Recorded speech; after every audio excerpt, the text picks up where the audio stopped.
नमस्कार। स्टारबॉर्न tarot channel पर एक बार फिर से आपका हार्दिक स्वागत, अभिनंदन। आज की रीडिंग में हम ये देखने वाले हैं कि आने वाला हफ्ता आप लोगों के लिए कैसा रहने वाला है। पहले टैरो से हम देखेंगे और उसके बाद हम कुछ गाइडेंस लेंगे हमारे व्यूअर्स के लिए। ये सभी सन साइंस और सभी जेंडर्स के लिए है ये रीडिंग, एक कलेक्टिव रीडिंग है। तो आप इसके जो मैसेजेस आपको पसंद आए या आपके साथ में रेजोनेट होते हैं तो उनको फॉलो कीजिए, उनको समझिए, और यदि नहीं तो उन्हें जाने दीजिए। Dear Spirit Guides, Universe, please give me clear guided messages for my viewers. आने वाला हफ्ता या ये जो हफ्ता अभी स्टार्ट हुआ है, so let us begin with a reading कि ये वाला हफ्ता जो है ये मेरे व्यूअर्स के लिए कैसा जाने वाला है।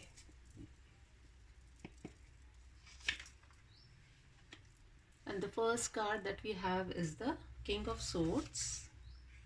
Then we have the Five of Wands.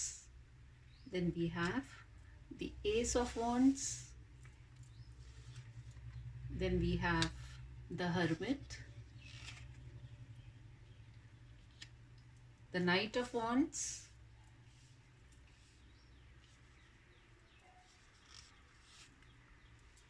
The Three of Swords. And below the deck energy निकल करके आई है the King of Pentacles.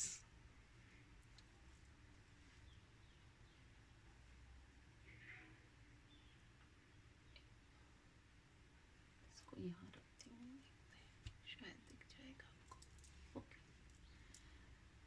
So in cards को देख करके जो मैं समझ पा रही हूँ, मुझे ऐसा लग रहा है कि इस हफ्ते की जो शुरुआत होगी वो कहीं ना कहीं आप या तो किसी ऐसे पर्सन से डील करेंगे जो कि अथॉरिटी में रहेगा एंड काफ़ी सारी बातों की जो है आपको क्लैरिफिकेशंस भी देने पड़ेंगे, आपसे कुछ पूछताछ की जा सकती है related to your work. And overall जो मुझे एनर्जी दिखाई दे रही है, कहीं ना कहीं आप बहुत क्लैरिटी लेकर के आएंगे अपने वर्क के अंदर। एंड आपके आसपास जो भी सिचुएशंस या जो लोग हैं उनको लेकर के आप थोड़े से कुछ ऐसी चीज़ें होंगी आपके सामने कि आपको समझ में आएगा कि आपके आसपास जो कॉन्फ्लिक्टिंग थिंग्स है उनको लेकर के कुछ एक क्लैरिटी आने वाली है विद द नेक्स्ट 5 days और सो।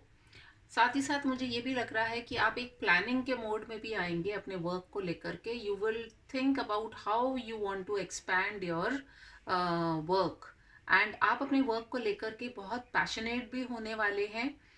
हो सकता है कुछ लोगों से आपको कुछ ट्रिगर्स भी मिले हैं, आपको लगे भी कि भाई जिन लोगों पे आपने विश्वास किया था वो शायद आपके विश्वास पे खरे नहीं उतरे। तो कुछ बातों से आपको थोड़ी सी हो सकता है दिल में चोट भी लगे, आपको थोड़ा अच्छा भी ना लगे। हो सकता है आप लोगों से बहुत ज़्यादा डिस्कशंस ना करना चाहें क्योंकि कॉन्फ्लिक्टिंग आपको एनर्जीज मिलेगी लोगों से। बट ओवरऑल जो है आप अपनी इमेज को लेकर के, अपने वर्क को लेकर के, अपने प्रोफेशन को लेकर के बहुत जागरूक हो जाएंगे। So your energy will be focused upon how to make more and more money. तो बहुत ज़्यादा आप मार्च का महीना है अभी, वैसे तो टाइमलेस रीडिंग है बट करंट की भी हम बात कर ही रहे हैं। So since we are coming to the end of the month, मुझे ऐसा भी लग रहा है कि काफ़ी आप जद्दोजहद में रहेंगे कि for the next financial year आप कैसे अपनी प्लानिंग्स वगैरह करें ताकि आपको जो प्रॉब्लम्स आपने इस फाइनेंशियल ईयर में फेस की हैं वैसी प्रॉब्लम्स जो हैं वो आपको फेस ना करनी पड़े। लेट अस सी कि ओशो ज़ेन कार्ड से हमें कुछ क्लैरिफिकेशंस अगर निकल करके आती है कि ये किंग ऑफ वैंड्स का जो कार्ड आया है ये किस बारे में बात कर रहा है। We have turning in. Okay, मुझे ऐसा लग रहा है कि किंग ऑफ सोर्ड्स जो आया है, मैंने वैंड्स बोला था शायद but it's king of swords. तो मुझे कहीं ना कहीं ऐसा लग रहा है कि जो बहुत सारी ऐसी बातें होंगी जो आपसे जैसे पूछी जाएंगी। मैंने अपने रीडिंग में पहले कहा भी था कि आपसे पूछताछ भी होगी, तो कुछ ना कुछ आपके दिमाग में चलता रहेगा। आप उसी फ्रेम ऑफ माइंड के साथ में आप रहेंगे, but you will find that with in the next 4 days और so you will come out, जो कि अपने दिमाग और अपने दिल दोनों को बैलेंस बनाने की आप कोशिश करेंगे। And you will turn in, आप जो भी प्रश्नों के उत्तर चाह रहे हैं वो कहीं ना कहीं आपके अंदर ही है, तो आप उन उत्तरों को देखेंगे, उन आंसर्स को राधा आप देखेंगे, और आप अपनी लाइफ में जो है वो आगे की तरफ प्लानिंग करने की कोशिश करेंगे। सही सवाल का सही जवाब देने की चेष्टा करेंगे, आप अपने मन की सुनेंगे। Let us see the 5 of Wands।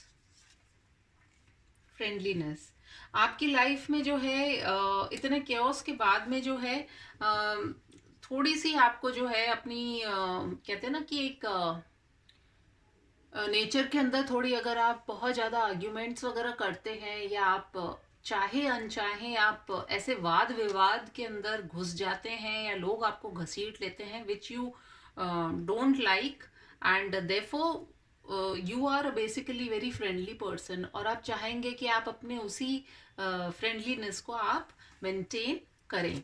S of swords का कार्ड जो आया है वो किस बारे में बता रहा है? There will be some moment जहाँ पे आप सेलिब्रेशन कर पाए, आपको कुछ क्लैरिटी आएगी, और वो सेलिब्रेशन ऐसा होगा कि ज़रूरी नहीं है कि सेलिब्रेशन आप लोगों के साथ में करें। हो सकता है आप में से कुछ लोग जो हैं अपने फ्रेंड सर्कल के साथ में सेलिब्रेशंस वगैरह पे जाएं, but you will celebrate with in your self. आप शायद आपने काफ़ी टाइम से अपने आप को खो दिया था, तो कहीं ना कहीं you will find that you are able to relate to yourself in a much better way. The hermit का कार्ड किस बारे में बात कर रहा है?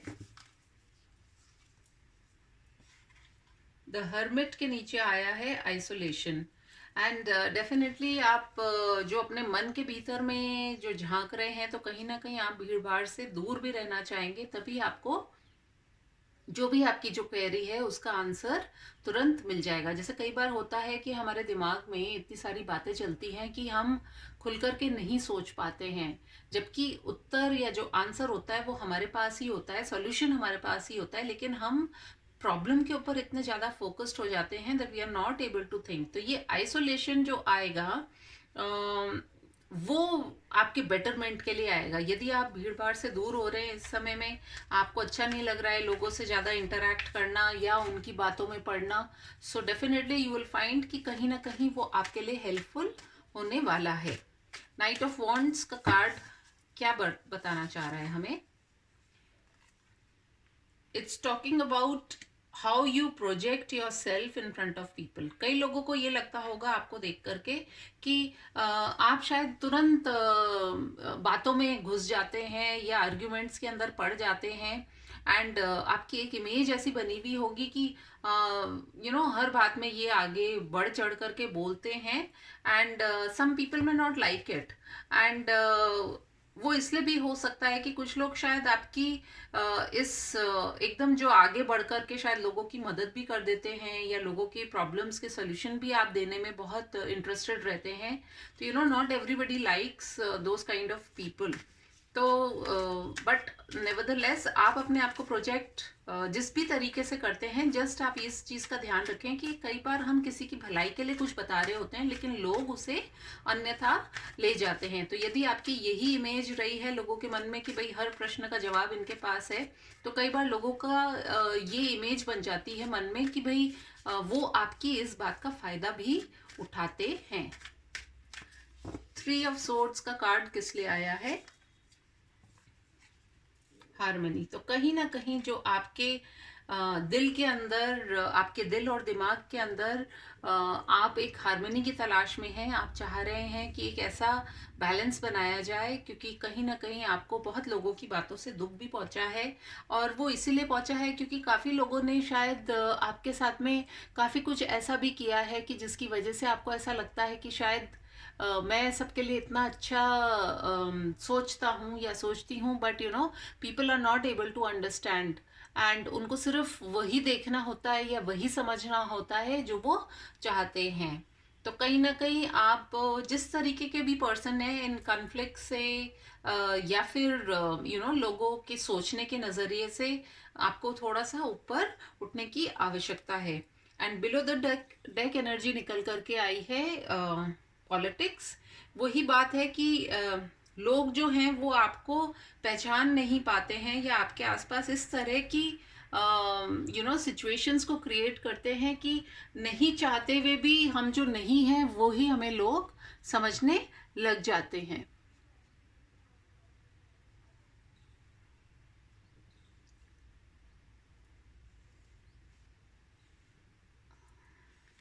ओके,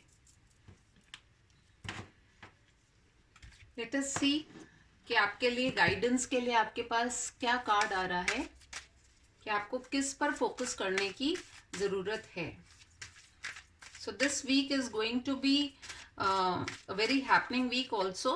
एंड कहीं ना कहीं आप अपने दिल दिमाग अपने आप को समझने में ज़्यादा फोकस करेंगे, जो मैं समझ पा रही हूँ कि you will focus on yourself other than people, या लोग क्या सोचते हैं।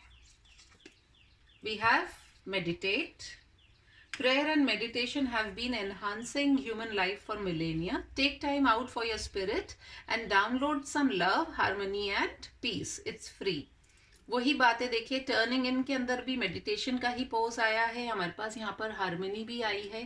तो कहीं ना कहीं आपको मेडिटेट करने की बहुत सख्त आवश्यकता है, क्योंकि जब आप मेडिटेट करेंगे तो आपके पास आपके सभी प्रश्नों के उत्तर स्वयं आ जाएंगे। रिफ्लेक्शंस। तो देखिए जब आप बैठ करके मेडिटेट करेंगे तो आपको यही कहा जा रहा है कि रिफ्लेक्ट कीजिए। और रिफ्लेक्ट करने से क्या होता है, रिफ्लेक्ट का मतलब होता है मनन करना, स्वयं का आकलन करना, स्वयं में ही सोचना, चिंतन करना। तो जब आप अगर आप चाहते हैं कि आप इस दुनिया को चेंज करें तो सबसे पहले आपको आपके ही दिमाग को चेंज करना पड़ेगा। तो आप लोगों में से काफ़ी लोगों के लिए ये भी आ रही है कि जिस तरह की आपकी कंडीशनिंग हुई हुई है, चाहे वो आपके फैमिली में या समाज में या आपके फ्रेंड सर्कल में, आप जो हैं आपको वही बनना है और लोगों से आपको परेशान होने की ज़रूरत नहीं है। आप जो हैं आप उसी में स्वयं में सक्षम हैं, उसी पर आपको फोकस्ड रहने की ज़रूरत है। Open to miracles. When your hands, your mind and your heart are completely open, this is when magic begins to happen. Drop all presumptions and be open to miracles. देखिए हर्मिट का card आया था जो कि बात करता है कि व्यक्ति अपने सोच के अंदर गुम है, वो अपने स्वयं के ऊपर रिफ्लेक्ट कर रहा है। जब आप रिफ्लेक्ट करेंगे तो आप ये पाएंगे कि आपके ज़िंदगी में मिरेकल्स भी होने लग जाएंगे। देखिए जादू तभी होता है जब हम उसमें विश्वास करते हैं। कहने के लिए कहा भी जाता है कि भगवान को किसी ने नहीं देखा, लेकिन हम उस शक्ति में विश्वास रखते हैं और विश्वास में बड़ी ताकत होती है। तो कहीं ना कहीं आप अपने आप को ओपन कीजिए। जब आप अपने आप को ओपन करेंगे तो आप ये पाएंगे कि आपके जीवन में काफ़ी जो अगर ऑब्स्टिकल्स आ भी रही हैं तो कहीं ना कहीं आनी बंद हो जाएगी और आपको रास्ता भी एक मिल जाएगा। And below the deck energy निकल के आया है inspiration. Insights and inspiration can flow in when we relax and allow a playful, unhurried frame of mind. The best ideas come naturally. पूरी हमारी रीडिंग को एक क्रक्स में मेंशन कर दिया है कि आपको अपनी ज़िंदगी में इंस्पिरेशन की ज़रूरत है। और इंस्पिरेशन आपको कहाँ से मिलेगी, कहीं और से नहीं बल्कि स्वयं से ही। और इस कार्ड के अंदर आप ये देखिए भक्ति में शक्ति है। मिरेकल्स हम किससे एक्सपेक्ट करते हैं, मिरेकल्स हमारे लाइफ में होना प्रभु से। और ये मोर पंख इसी बात का सूचक है कि आपके ज़िंदगी में मिरेकल्स भी आएंगे यदि आप मेडिटेट करें, रिफ्लेक्ट करें और सबसे पहले स्वयं को जाने और पहचानें। अगर आप और डिटेल्ड रीडिंग चाहते हैं तो आप मुझसे कांटेक्ट कर सकते हैं और मैं आपसे मिलूंगी अपनी किसी और रीडिंग में। तब तक के लिए टेक केयर, बाय बाय।